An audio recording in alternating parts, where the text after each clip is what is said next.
All right, so listeners, today we're going to deep dive into something really cool.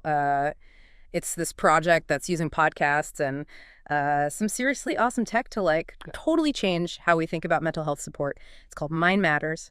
And yeah, it's pretty next level stuff. Yeah, you know what's really exciting about Mind Matters Mhm. is that it's not just, trying to raise awareness. It's about actually giving people tools Mhm. and strategies they can use to actually improve their well-being. Yeah. It's this combination of a podcast series with this platform called B-Spatial, and it uses game mechanics to motivate people to take action and then track their progress. So it's like a 1-2 punch, right? You get the education from the podcast, and then you actually put what you learn into practice with B-Spatial. Exactly. And they really thought this through. The Mind Matters podcast series is Mhm. broken down to different age groups. So you've got 12 to 14, 15 to 18, 18 to 21, Mhm. and 24 to 28. Each group has specific episodes that address the unique challenges they face at that point in their lives. Yeah. Okay. Yeah, that makes a lot of sense. I mean, you wouldn't give a 13-year-old the same advice as someone trying to figure out their mid-20s, right? So what kind of topics are they covering? Well, for the younger groups, Mm. they focus on stuff understanding their emotions, building healthy friendships, Mm. and coping with academic stress. And as you get into the older groups, Mm-hmm. the topics shift to things like navigating identity, dealing with social media pressures, and basically just finding their place in the world.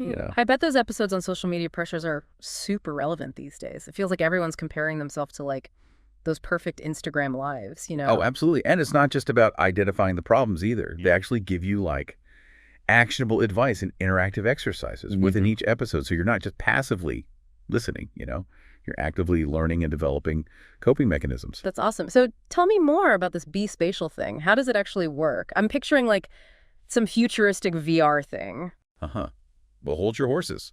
No VR headsets required. Yeah. So B-Spatial is a platform that uses this technology called PlayFab, and it basically creates a gamified experience. It turns listening to the podcast and working on your mental health into a game. Wait, so I can earn points for doing breathing exercises. That's actually kind of cool. Exactly. It taps into that, human desire for rewards and recognition. You complete challenges that are related to each episode, like maybe trying a mindfulness technique or setting a personal goal, and you earn badges and points for it. That makes a lot of sense. It's like turning self-improvement into a game. Yeah, and it's incredibly effective. Gamification really helps make building healthy habits more engaging and fun.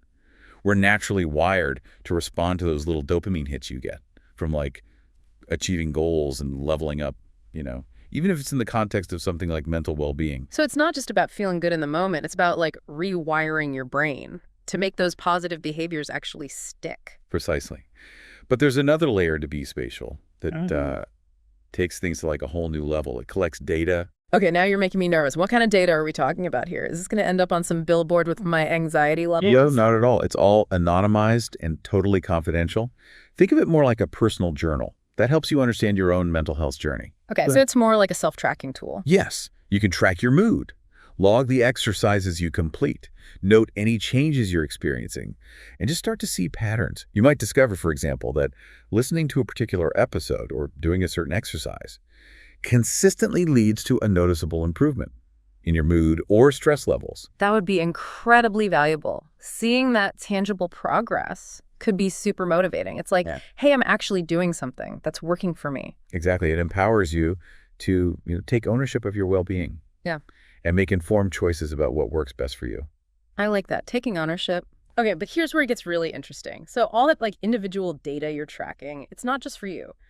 B-Spatial also aggregates the data at a regional level, completely anonymously, of course, to identify trends and inform mental health initiatives for whole communities. Right. It's like having a pulse on the mental well-being of a whole region. So say they notice a significant increase in stress and anxiety among young adults in a specific city, that information can be incredibly valuable for organizations and policymakers who are trying to address mental health needs. So it's not just about individuals tracking their progress. It's about using that collective data to make a real difference on a larger scale. Precisely. Imagine a scenario where data from B-Spatial shows a high rate of workplace burnout among young professionals in a particular area. With that information, local businesses and organizations could develop programs and resources to support their employees, like maybe workshops on stress management or initiatives promoting work-life balance. Wow, that's amazing. It's like this whole ecosystem where personal growth feeds into community well-being. I'm Mhm. really starting to see the big picture impact of this. And it all starts with those individual actions. Listening to the podcasts, engaging with the challenges on B-Spatial, taking those small steps towards self-improvement. A beautiful example of how collective effort can lead to significant positive change. Okay, so let's bring it back to that example we were talking about earlier.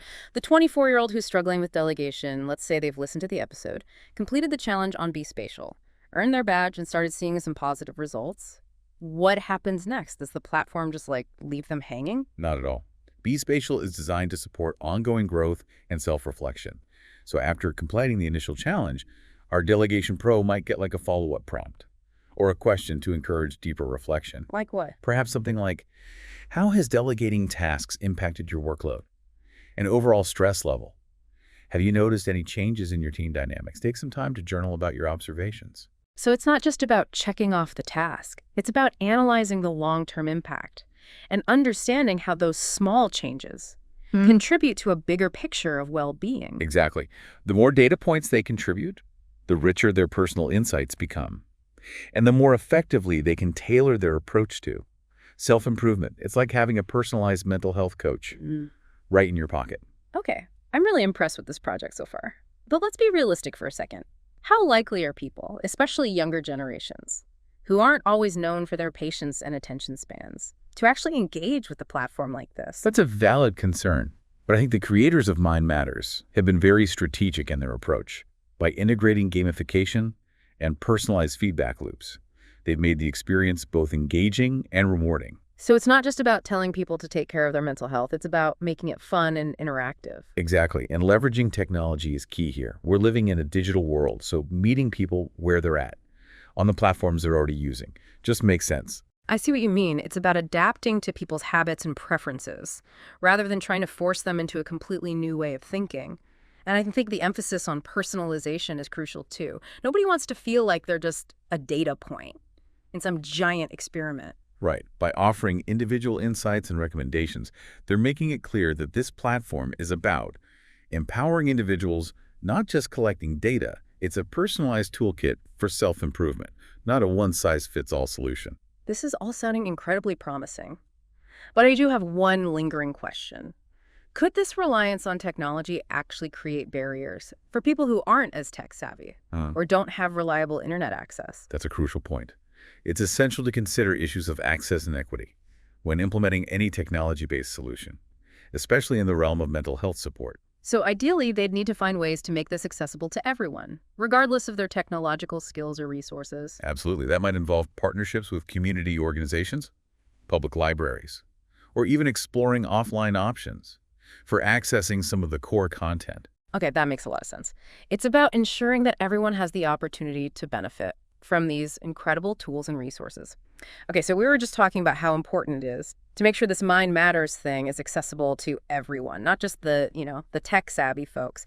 But even with that in mind, there's one thing that's still kind of making me uneasy. What's that? All this data collection. It's an amazing idea for tracking progress and, identifying community trends. But how do we know this information is being handled responsibly? Are there, like, safeguards in place to protect people's privacy?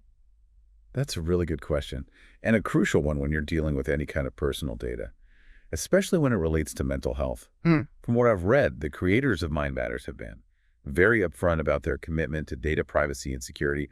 All the data collected through B-Spatial is anonymized, meaning it can't be traced back to any individual. So it's like those big data studies Yeah, where they know, like, what people are doing, but not who's doing it. exactly. They're looking at overall trends and patterns, not individual profiles. And they've also implemented strong security measures to protect the data from, unauthorized access or breaches. Okay, that definitely makes me feel a bit better. It sounds like they've taken data privacy seriously, which is super important. But I'm also wondering, is there a risk that this focus on technology could kind of overshadow the human element of mental health support? I mean, sometimes you just need to talk to a real person, Oh, you're absolutely right. Meh. Technology should never be seen as a replacement for human connection and professional support. But I think of this more as a complementary tool, something that can enhance and expand access to mental health resources. So it's like that. The podcast and the platform can give you tools and strategies. But if you need more specialized help, you can still reach out to a therapist or counselor. Precisely. It's about providing a range of options and empowering individuals to choose the type of support that works best for them. And I think that's one of the most exciting aspects of this project. It's not a one-size-fits-all solution. It's a multifaceted approach that recognizes the complexity of mental well-being. I'm really struck by how forward-thinking this whole project is. It feels like they're not just trying to solve the mental health challenges we're facing today, but actually anticipating the needs of the future. I totally agree. This is a glimpse into what the future of mental health support could look like. Proactive, personalized, and data-driven. And it's a reminder that we don't have to wait for someone else to come up with solutions. We can all be part of creating a more supportive and understanding world. We've covered so much in this deep dive. It's amazing to see how much thought and innovation has gone into this Mind Matters thing. But as we wrap things up, what's the one key takeaway you want our listener to walk away with? I think the most important message is that there's hope. We're moving beyond simply raising awareness about mental health. We're starting to see real action and tangible solutions.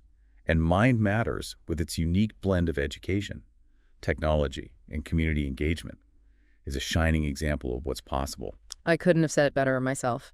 And as we leave our listener to ponder all of this, I have one final question for them to think about. We've talked a lot about the potential of Mind Matters, but what about your role in all of this? How could you see yourself using a platform like this, whether it's for your own personal growth or to help make a difference in your community? That's a great question, and I encourage everyone listening to really reflect on that. Change starts with each of us, and every small action can ripple outwards and create a positive impact. Absolutely. Well, thank you for joining us for this deep dive into the world of mental health innovation. Until next time, stay curious, stay engaged, and most importantly, take care of yourselves and each other.